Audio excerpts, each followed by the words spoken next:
जय जय रघुवीर समर्थ. करता एक रघुनंदन. आज या लोकामध्ये मनुष्याला आज कोणीही कितीही मदत केली तरी आज मदत ती बाहेर काढली जाते. म्हणजे एखादी मदत जरी केली तरी ती उपकार परोपकार पर्यंत जात नाही. आज घेतले तर उद्या देणं आहेच. पण एक गोष्ट आहे, ज्यावेळी निस्वार्थपणे जी सेवा केली जाते ती ईश्वरी चरणापर्यंत पोहोचली जाते. आज मनुष्याकडून अशा काही गोष्टी आपल्याला बघायला मिळतात की आज काही थोड्या पैशांसाठी, काही जागेसाठी, काही जमिनीसाठी, काही इस्टेटीसाठी माणसांची आज भांडणं होतात. एकमेकांना समजू शकत नाहीत. आज हे सर्व रजगुण, तमगुण, सत्वगुण यांची प्राप्ती बघायची असेल तर ज्या सत्वगुणाची प्राप्ती जर बघायची असेल तर शेवटी समर्थच पाहिजे. रज आणि तम या कलियुगामध्ये भरभराटीने भरलेला आहे. या रजाला आज एखाद्याचं चांगलं होत असेल पण जे बघवत नाही, हे डोळ्यानं बघवत नाही. एखाद्याने गाडी घेतली तर मला सुद्धा ती गाडी आली पाहिजे या नजरेने माणूस ज्यावेळी बघतो त्यावेळी ते रजगुण तयार होऊन जातं.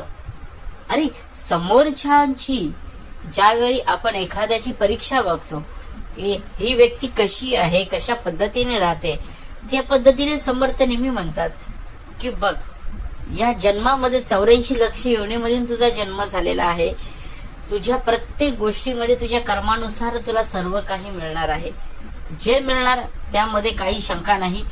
इतकं मिळेल की ते कधी तू अंमलात विचार करू शकत नाही.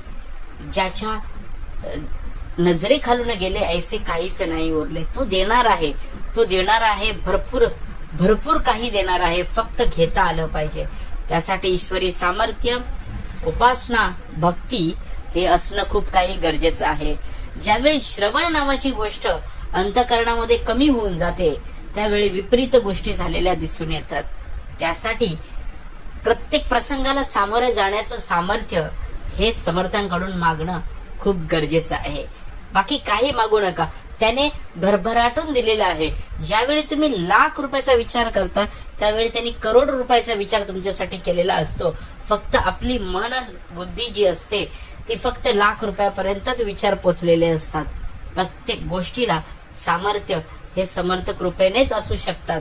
फक्त प्रसंग आल्यावरती त्याच्यावरती पूर्णपणे जबाबदारी सोडून द्या. सर्व काही तो नक्कीच सांभाळेल. एक पाऊल नक्की चाला, 10 पावलं तो तुम्हाला नक्की पुढे घेऊन जाईल. अशी ख्याती ईश्वराचरणापर्यंत पोहोचली पाहिजे. कधी कोणापुढे काही मागू नका. मागितल्यापणे निस्वार्थपणे देऊन टाका. ज्यामध्ये कोणतीही अपेक्षा करू नका की समोरचा